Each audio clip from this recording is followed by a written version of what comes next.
ঈমান শব্দের পারিভাষিক অর্থ হচ্ছে আত-তাসদীক বিল জিনান, অন্তরে বিশ্বাস স্থাপন করা, ওয়াল ইকরার বিল লিসান, জবানে স্বীকারোক্তি দেওয়া, ওয়াল আমাল বিল আরকান, 3 নাম্বার হচ্ছে স্বীকারোক্তি অনুযায়ী সেই কাজগুলো নিজের জীবনে বাস্তবায়ন করা। 4th নাম্বার হচ্ছে ওয়ায়াজিদু বিত-তাআতি ওয়া ইয়ানকুসু বিল মাসিয়াতি। ঈমান এটা নেক কাজের দ্বারা বাড়ে এবং গুনাহের দ্বারা আস্তে আস্তে কমতে থাকে। জমহুর উলামায়ে কেরামের মতে ঈমানের পারিভাষিক অর্থ হচ্ছে এটা। এখন আমরা এই পারিভাষিক অর্থ নিয়ে একটু আলোচনা করব ইনশাআল্লাহ। দেখেন, প্রথম নাম্বার হচ্ছে আত-তাসদীক বিল জিনান, অন্তরে সত্যায়ন করা। দ্বিতীয় নাম্বার হচ্ছে ওয়াল ইকরার বিল লিসান, জবানে স্বীকারোক্তি দেওয়া। এখন কি আপনি অন্তরে বিশ্বাস করবেন এবং জবানে কি স্বীকারোক্তি দিবেন, এটা নিয়ে আমরা গত জুমে আলোচনা করেছিলাম। ঈমানে মুজমালের ভিতরে এটা আমরা পড়েছি, আমানতু বিল্লাহি কামা হুয়া বিআসমাইহি ওয়া সিফাতিহি ওয়া ক্বাবিলতু জামিআ আহকামিহি। এটা হচ্ছে সংক্ষিপ্ত ঈমান আনয়ন করা, যে আমি ঈমান আনয়ন করিলাম আল্লাহ তাআলার উপরে এবং তার যত নাম এবং সিফত রয়েছে সমস্ত নাম এবং সিফাতের উপরে আমি ঈমান আনয়ন করিলাম।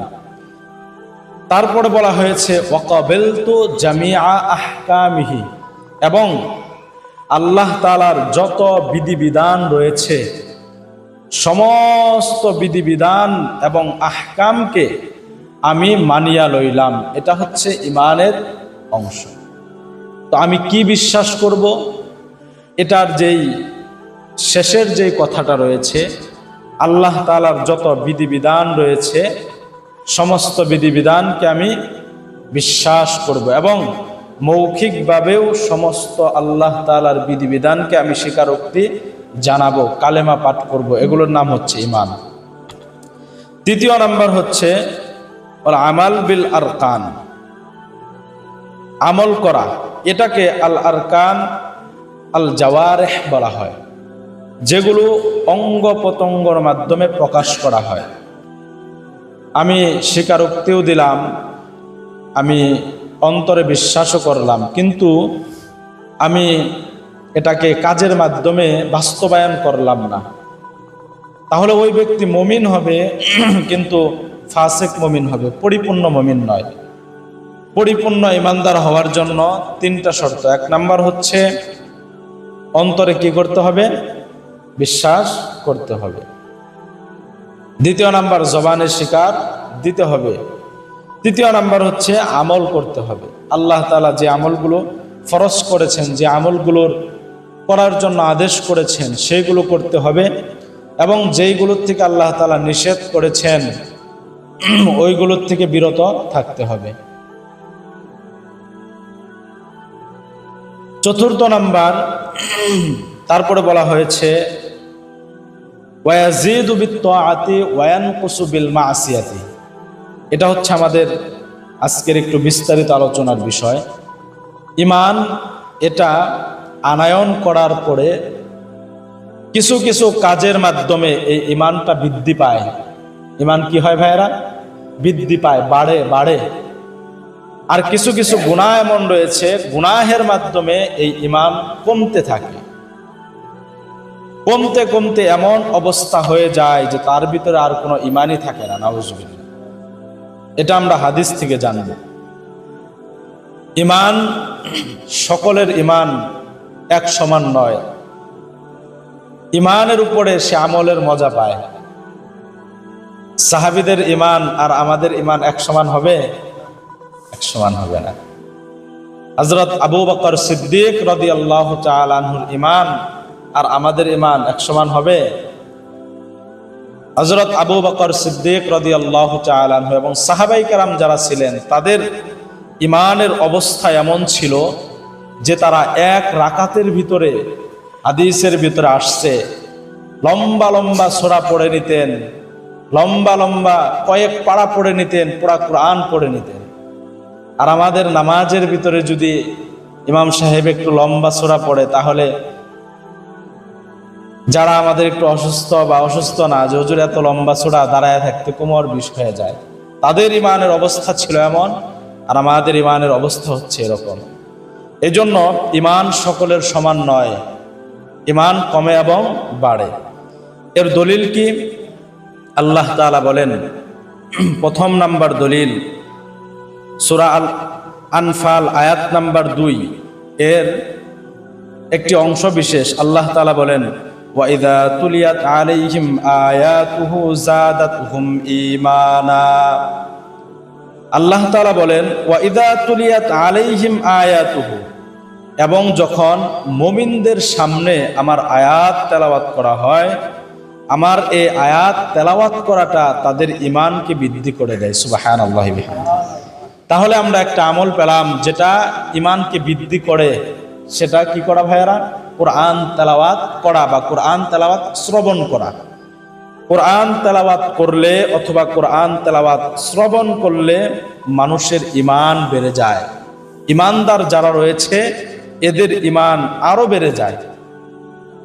দ্বিতীয় নাম্বার উদাহরণ সূরা তাওবা 124 নাম্বার আয়াত।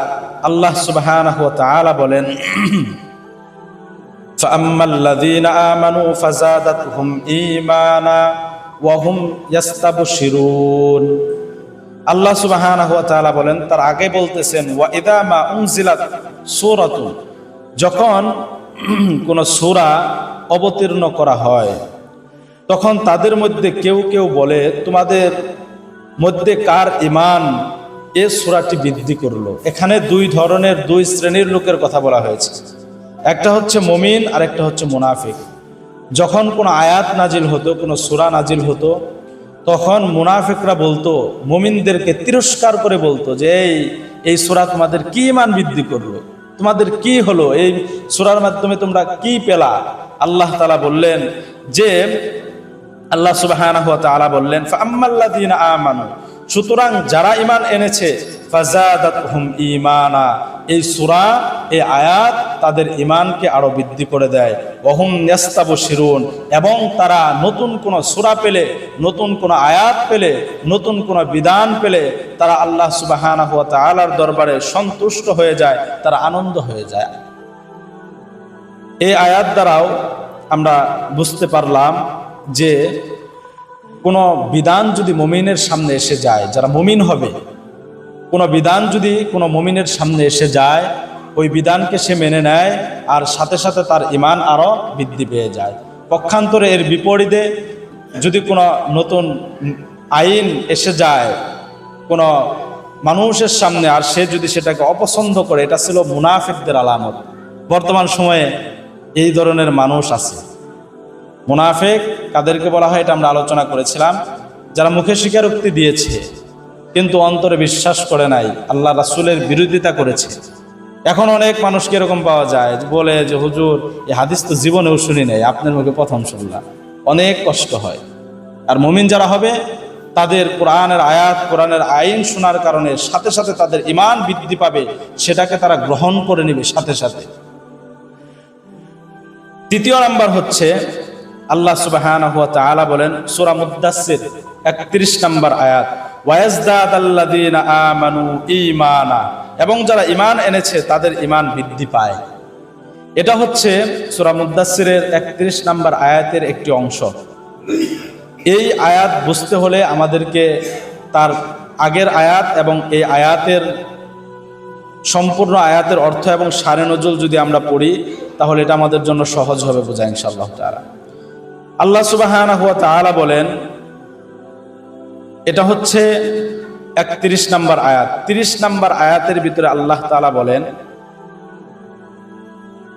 এক পর্যায়ে জাহান্নামীদের কথা বলতে গিয়ে আল্লাহ তাআলা বলেন, জাহান্নামীদের জন্য আল্লাহ সুবহানাহু ওয়া তাআলা জাহান্নামকে নিয়ন্ত্রণ করার জন্য 19 জন ফেরেশতা আল্লাহ তাআলা নিযুক্ত করেছেন। এটা হচ্ছে এর আগের আয়াতের অর্থ। তো এই আয়াতটা যখন নাজিল হলো, দেখেন কোরআন শুনে মুমিনদের, যারা মুমিন হবে, যাদের অন্তরে ঈমান আছে, কোরআনের আয়াত শুনে, কোরআনের বিধান শুনে তাদের ঈমান বৃদ্ধি পায়। আর যারা মুনাফিক রয়েছে তাদের অন্তরে হাজার প্রকারের তাদের প্রশ্ন এসে ভরে যায় এবং তারা বিভিন্ন প্রকারের দলিল, বিভিন্ন প্রকারের যুক্তি পেশ করে।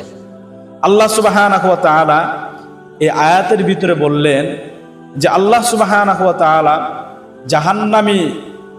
জাহান্নামকে আল্লাহ তাআলা কন্ট্রোল করার জন্য সমস্ত জাহান্নামের জন্য 19 জন ফেরেশতা পাহারাদার হিসেবে আল্লাহ তাআলা রেখেছেন। এই আয়াত যখন নাজিল হলো তখন মক্কার যারা কাফের ছিল তাদের ভিতরে একজন ছিল আবু জাহেল, আপনারা তো সকলেই চেনেন। তো আয়াতের শানে নজুলের ভিতরে আসছে, এই আয়াত যখন আল্লাহ রাসূল সাল্লাল্লাহু আলাইহি সাল্লাম তেলাওয়াত করলেন, মুমিনরা যখন তেলাওয়াত করলেন, আল্লাহ রাসূল তেলাওয়াত করলেন, তখন মক্কার কাফেররা এটা নিয়ে বিদ্রূপ শুরু করলো যে বলে কি, এত মানুষ জাহান্নামে যাবে, এটা মাত্র 19 জন ফেরেশতা এটার কন্ট্রোল করবে, এত মানুষ জাহান্নামে যাবে, এটা কিভাবে সম্ভব? জাহান্নাম এত বড়, মাত্র 19 জন ফেরেশতা। আবু জেহেল ঠাট্টা করতে থাকলো। এক পর্যায়ে একজন কাফের, যার নাম হচ্ছে আবু আসাদাইন, সে ছিল ওই সময়কার মক্কার কুস্তি যে খেলে, মানে পালোয়ান বলা হয়, পালোয়ান বলে না এটাকে, কি বলে? পালোয়ানি তো বলে, কুস্তি যারা খেলে, এরকম একজন পালোয়ান ছিল। ওই পালোয়ান তখন বলতেছিল, মাত্র 19 জন ফেরেশতা, আমি তো একাই 19 জনকে জাহান্নাম থেকে ঘাড় ধাক্কা দিয়ে বের করে দেব। তাফসীরের কিতাবের ভিতরে আসছে, তার ভাষাগুলো এরকম ছিল যে আমি একাই 10 জন যারা জাহান্নামের ফেরেশতা বা জাহান্নামের যারা প্রহরী হিসাবে নিয়োজিত আছে, আমি ডান হাত দ্বারা 10 জনকে পরাজিত করব এবং বাম হাত দ্বারা 9 জনকে পরাজিত করে জাহান্নাম থেকে তাদেরকে বের করে দেব। নাউজুবিল্লাহ। এটা কে বলল ভাইয়েরা? একজন কাফের। তার মনোভাব ছিল এরকম। আর মুমিনদের মনোভাব ছিল কেমন? যে জাহান্নাম এত বিশাল হবে, জাহান্নাম এত বড় হবে, আল্লাহ তাআলা 19 জন ফেরেশতার মাধ্যমে জাহান্নামকে নিয়ন্ত্রণ করবে, তাহলে সেই ফেরেশতাগুলো কত বড়! সুবহানাল্লাহ। দেখেন দুই জনের চিন্তা ভাবনা কেমন। একজন কাফেরের চিন্তা ভাবনা যে আমাদেরকে শাস্তি দিব, 19 জনকে তো আমি একাই শেষ করে দিব, আমাকে শাস্তি কিভাবে দিবে? কাফেরের মনোভাব ছিল এরকম। আর মুমিনের মনোভাব ছিল কেমন? একজন মুমিন বলতেছিল যে আল্লাহ তাআলা তো সর্বশক্তিমান, এই জাহান্নামকে নিযুক্ত করার জন্য 19 জন ফেরেশতা নিযুক্ত করেছে, তাহলে সেই 19 জনের এক একজনের শক্তি কত বিশাল। তাদের ঈমান আরো বৃদ্ধি পেয়ে গেল। আল্লাহ সুবহানাহু ওয়া তাআলা এই কথাগুলোই বলতেছেন যে আমি জাহান্নামীদের প্রহরীর যেই সংখ্যাগুলো আমি বলেছি, এটা শুধুমাত্র কাফেরদের পরীক্ষা করার জন্য বলেছি, যে কাফেররা কি বলে থাকে এটা আমি তাদের জন্য উল্লেখ করেছি, তাদের পরীক্ষা করার জন্য, যাতে দুই ধরনের মানুষ যারা রয়েছে, কিতাবাদী যারা রয়েছে, যারা আগের যুগে যাদেরকে কিতাব দেওয়া হয়েছিল, ইহুদি এবং নাসারা, তাদের বিশ্বাস যেন দৃঢ় হয় এবং মুমিনদের ঈমান যেন আরো বৃদ্ধি পায়। এখানে দুইটা কথা। কিতাবী যারা রয়েছে তাদের বিশ্বাস যেন দৃঢ় হয়। কিসের প্রতি দৃঢ় হবে? এই কোরআনের প্রতি এবং রাসূলের প্রতি যেন দৃঢ় হয়। কিভাবে দৃঢ় হবে? কারণ তাদের যেই পূর্ববর্তী কিতাব রয়েছে, সেই কিতাবের ভিতরে জাহান্নামীদের ফেরেশতা যে 19টা হবে, এটা তাদের কিতাবের ভিতরে বলা হয়েছে। এটা যখন তারা জানবে যে কি ব্যাপার, আমাদের পূর্ববর্তী কিতাবের ভিতরে তো এটা ছিল, এখনো কোরআনের ভিতরে আল্লাহ এটাই বলছেন, তাহলে মুহাম্মদ হচ্ছে সত্য নবী, কোরআন হচ্ছে আল্লাহ তাআলার কিতাব, এটা যেন তারা মেনে নেয়। দ্বিতীয়ত হচ্ছে মুমিনদের ঈমান আরো বৃদ্ধি পাবে। কিভাবে বৃদ্ধি পাবে? যখন ইহুদি নাসারা এটা মেনে নিবে, এটার উপরে বিশ্বাস স্থাপন করবে যে আমাদের কিতাবে যা ছিল এটার ভিতরে তো তাই ছিল। মুমিনদের ঈমান আরো বৃদ্ধি পাবে যে আমরা তো সত্যটাকেই গ্রহণ করেছি, এটা নিঃসন্দেহে সত্য, আল্লাহ তাআলা আমাদের জন্য সত্যটাই প্রেরণ করেছেন, তাদের ঈমান আরো বৃদ্ধি পেয়ে যাবে। মুহতারাম হাজিরিন,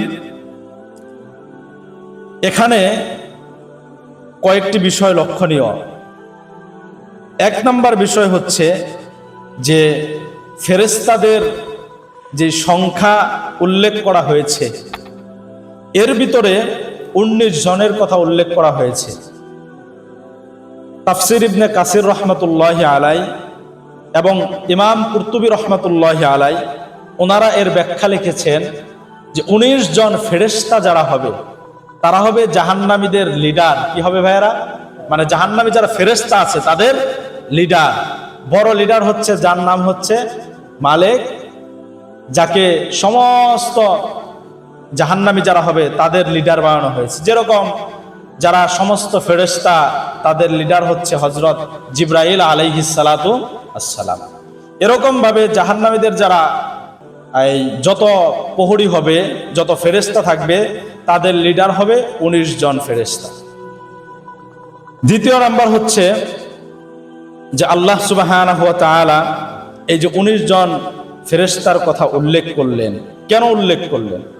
এক নাম্বার কারণ হচ্ছে যাতে করে এই 19 জন ফেরেশতার মাধ্যমে আল্লাহ সুবহানাহু ওয়া তাআলা কাফের যারা রয়েছে তাদেরকে পরীক্ষা করতে পারে যে আল্লাহ তাআলার এই সংখ্যার উপরে তারা ঈমান আনয়ন করে নাকি তাদের কুফরি আরো বৃদ্ধি পেয়ে যায়।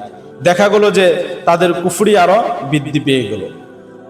তো এই আয়াত থেকে আমরা যেটা আমাদের জানা মাকসাদ যে ঈমানদারদের সামনে যখন আল্লাহ সুবহানাহু ওয়া তাআলা একটি আয়াত নাজিল করলেন তখন তাদের ঈমান আরো বৃদ্ধি পেয়ে গেল।